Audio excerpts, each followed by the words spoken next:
January 17, 1943, the North Atlantic. The water is black as oil, heaving in slow, restless swells beneath a sky choked with clouds. No moon, no stars. Just the wind, a low, constant howl that cuts through wool and leather and skin.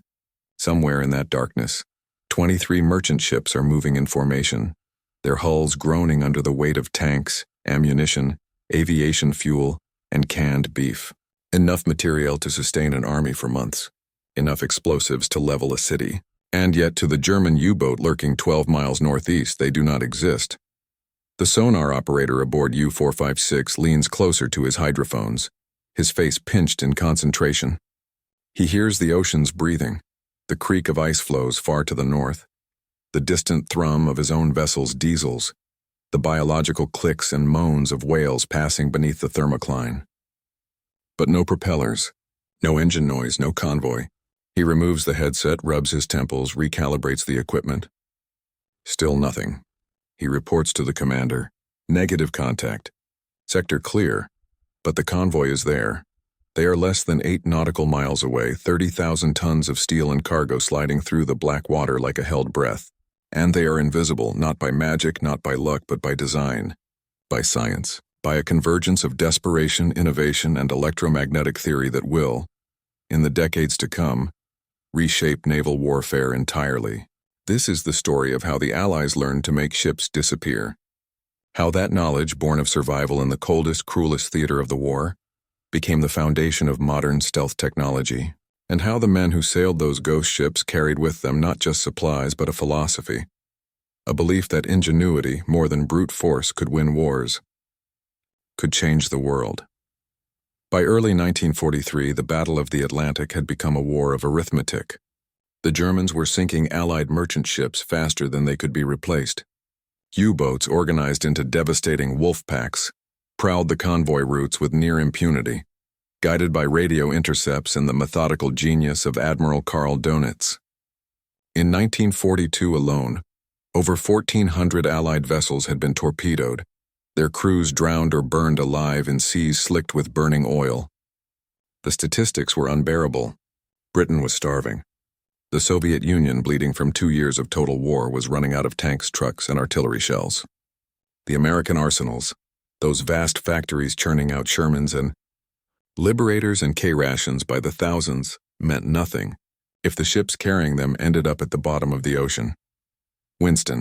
Churchill would later write that the U-boat peril was the only thing that truly frightened him during the entire war. Not the Blitz, not the fall of France, not the specter of invasion, but the silent, patient hunters beneath the waves, severing the arteries that kept the Allied cause alive. The Allies tried everything. Destroyers and corvettes zigzagged around the convoys, dropping depth charges at the faintest sonar whisper. Aircraft patrolled the routes when weather permitted, forcing the U-boats to submerge, slowing them down. Convoys grew larger, escorts more numerous, but the U-boats adapted. They hunted at night on the surface where their diesel engines gave them speed, and their low profiles made them nearly invisible to radar. They coordinated attacks, converging on a single convoy from multiple directions, overwhelming the escorts, slipping away before dawn. What the Allies needed was not more firepower. They needed to become invisible themselves. The idea began not with admirals or engineers, but with mathematicians. With physicists who had spent the 1930s studying the behavior of electromagnetic waves, the strange properties of magnetism, the invisible forces that permeated the universe. Men like John Halpern, a Polish-born theorist working at the British Admiralty's research station in Havant. Men like Harold Beveridge, an American radio engineer who had spent years refining antenna designs for transatlantic communication. They understood something fundamental, that every ship simply by existing distorted the magnetic and electromagnetic fields around it. A steel hull, thousands of tons of ferrous metal created a signature, a detectable anomaly that could be sensed, measured, exploited. German magnetic mines had already proven this. Dropped by aircraft into British harbors and shipping lanes, these weapons lay dormant on the seabed until a ship passed overhead. The mine's sensor would detect the distortion in the Earth's magnetic field caused by the ship's hull, triggering the detonator. Hundreds of vessels had been lost before British scientists working around the clock developed the solution: degaussing. By running electrical cables around the hull and passing a current through them, they could generate a magnetic field that canceled out the ship's natural signature. The vessel became, magnetically speaking, invisible, but degaussing was only the beginning. Because U-boats did not hunt with magnetism alone, they relied on hydrophones, sensitive underwater microphones that could detect the thrash of propellers, the rumble of engines, the metallic groan of a hull under strain. And increasingly they relied on radar. The word itself was still new in 1943, an acronym, radio detection and ranging, that described a technology so powerful, so revolutionary that both sides guarded its secrets with paranoid intensity. The British had developed it first, using it to devastating effect during the Battle of Britain, guiding their fighters directly to incoming German bombers. But by 1943, German engineers had refined their own systems, mounting compact radar sets on U-boats, allowing them to detect surface ships from miles away, even in total darkness, even in heavy seas. If the Allies wanted to protect their convoys, they would need to defeat not just the magnetic signature, not just the acoustic signature, but the radar signature as well. They would need to build ships that could pass through the electromagnetic spectrum like ghosts. The breakthrough came in stages. In laboratories scattered across Britain and the eastern United States, in shipyards from Glasgow to Portland, Maine. It came from trial and error, from failures and near misses, from the kind of frantic, caffeinated ingenuity that only total war can summon. First, the acoustic signature. Engineers discovered that a ship's propeller, spinning at high speed, created cavitation, tiny bubbles that collapsed with sharp, distinctive pops, audible to hydrophones from miles away. The solution: redesign the propellers, make the blades broader, slower turning, shaped to minimize turbulence, coat them with specialized rubber compounds that dampened vibration. The result was not silence, no ship could be truly silent, but a dramatic reduction in noise, a softening of the acoustic footprint that made the vessel harder to track, harder to distinguish from the ambient churn of the sea. Next, the radar signature. This was more complex. Radar worked by bouncing radio waves off an object and measuring the reflection. A large flat metal surface, like the side of a cargo ship, was an ideal reflector, a mirror for electromagnetic energy. To defeat it, the Allies turned to material science. They began coating the hulls and superstructures of certain vessels with experimental paints containing iron oxide and carbon, substances that absorbed rather than reflected radio waves. These coatings, primitive by modern standards, reduced the radar cross-section by a measurable degree. Not enough to make the ship vanish entirely, but enough to blur the image on a German radar screen, to introduce doubt, to buy time. And then there were the decoys. If you could not make your real ships invisible, you could create false targets, phantom vessels that drew the U-boats away from the actual convoys. The Allies deployed floating radar reflectors, metal frames covered in mesh designed to mimic the radar signature of a large merchant ship. They drifted with the current, carried by the wind, lonely and false, luring U-boats into empty quadrants of the ocean while the real convoys slipped past unseen. But the most radical innovation, the one that historians would later identify as the true precursor to modern stealth technology, was the controlled routing system known internally as Operation Phantom Fleet. Operation Phantom Fleet was not a single convoy but a doctrine, a way of thinking about naval movement that prioritized invisibility over speed, deception over confrontation.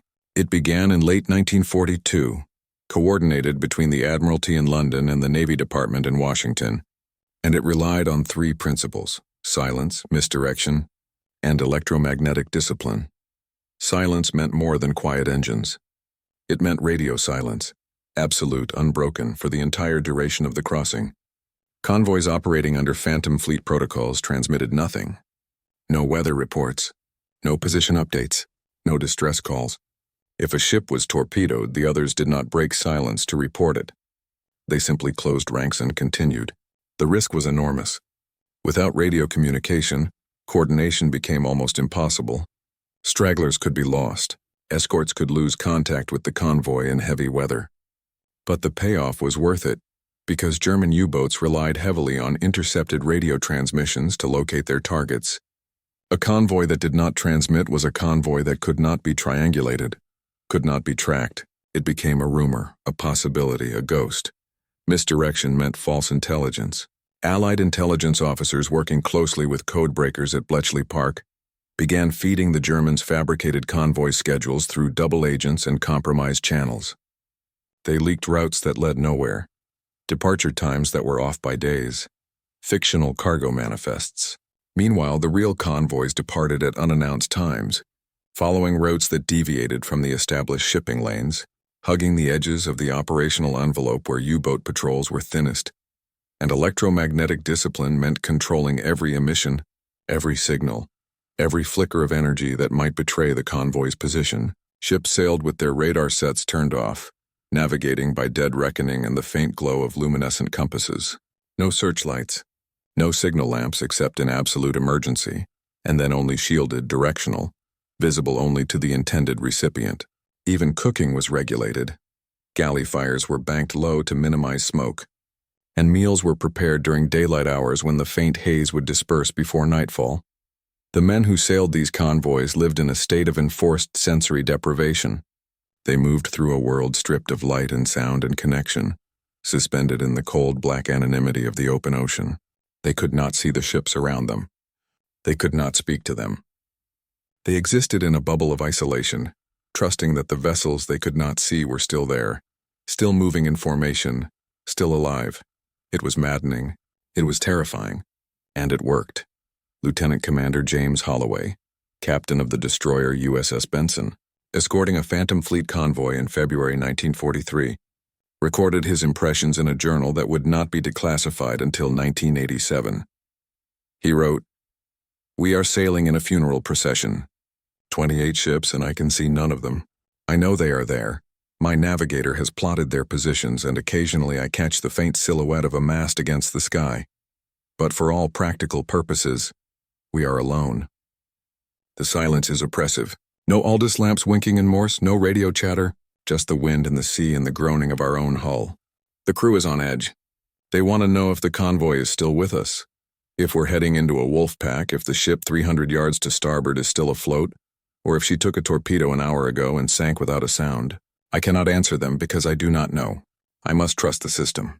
I must believe that the absence of evidence, no distress flares, no explosions, no oil slicks, means that we are succeeding, that we are invisible, that the enemy does not know we exist." Holloway's convoy reached Liverpool without losing a single ship, 63,000 tons of cargo delivered intact. The U-boats patrolling 200 miles to the south never detected them. This was not an isolated success. Between January and June of 1943, convoys operating under Phantom Fleet protocols experienced casualty rates 73% lower than standard convoys. The numbers were undeniable. Invisibility, it turned out, was more valuable than armor, the Germans noticed. Of course they noticed. U-boat commanders, returning from patrols with empty torpedo racks and nothing to show for weeks at sea, filed increasingly frustrated reports. Admiral Donitz, reviewing the intercept logs and attack summaries, saw the pattern. Convoys that should have been there. Convoys that intelligence had predicted, that radio direction finding had hinted at, were simply not appearing. Or they appeared in the wrong place, at the wrong time, in numbers that did not match the projections. Donitz suspected deception. He suspected that the Allies had broken the German naval codes, which they had, though he would not confirm this until after the war. But he also suspected something else, something he could not quite articulate, that the enemy had found a way to manipulate the fundamental physics of detection, to bend the rules of the electromagnetic spectrum. German engineers, working from captured equipment and fragmentary intelligence, began experimenting with their own counter-stealth measures. They upgraded the hydrophones on their U-boats, making them more sensitive, capable of detecting fainter sounds. They improved their radar sets, increasing the power output, refining the antennas. But it was a race they were beginning to lose. Because for every countermeasure the Germans developed, the Allies adapted. They refined their codings. They altered their routes. They introduced new decoys, new forms of misdirection. The ghost convoys became harder and harder to find. By mid-1943, the Battle of the Atlantic had reached a turning point. Allied losses dropped sharply. U-boat casualties soared. The hunters were becoming the hunted, and the invisible convoys were a key reason why. But there was something else happening beneath the surface, something that would not be fully understood until decades later. The technologies developed to protect those convoys, the radar-absorbent coatings, the acoustic dampening, the electromagnetic discipline, were not disposable wartime expedients. They were seeds. They were the intellectual and engineering foundations of what would eventually be called stealth technology. In the 1950s, American naval architects, reviewing the declassified research from the war years, began asking a simple question. If you could reduce a ship's radar signature, could you eliminate it entirely? Could you design a vessel that was, for all practical purposes, invisible to radar? The answer, it turned out, was yes, but it required rethinking the very shape of the ship. Radar waves reflect most strongly off flat surfaces and right angles, the kinds of surfaces that traditional ship design, optimized for hydrodynamics and cargo capacity, was full of. To defeat radar, you had to eliminate those surfaces. You had to build a ship with slanted sides, sharp angles, irregular facets, a shape that scattered radar waves in every direction except back toward the source. This was not intuitive. It was not aesthetically pleasing. The early stealth ship designs looked alien, brutal, like modernist sculptures carved from gunmetal. But they worked. In 1982, the United States Navy commissioned the USS Sea Shadow, a radical experimental vessel that looked like nothing that had come before it.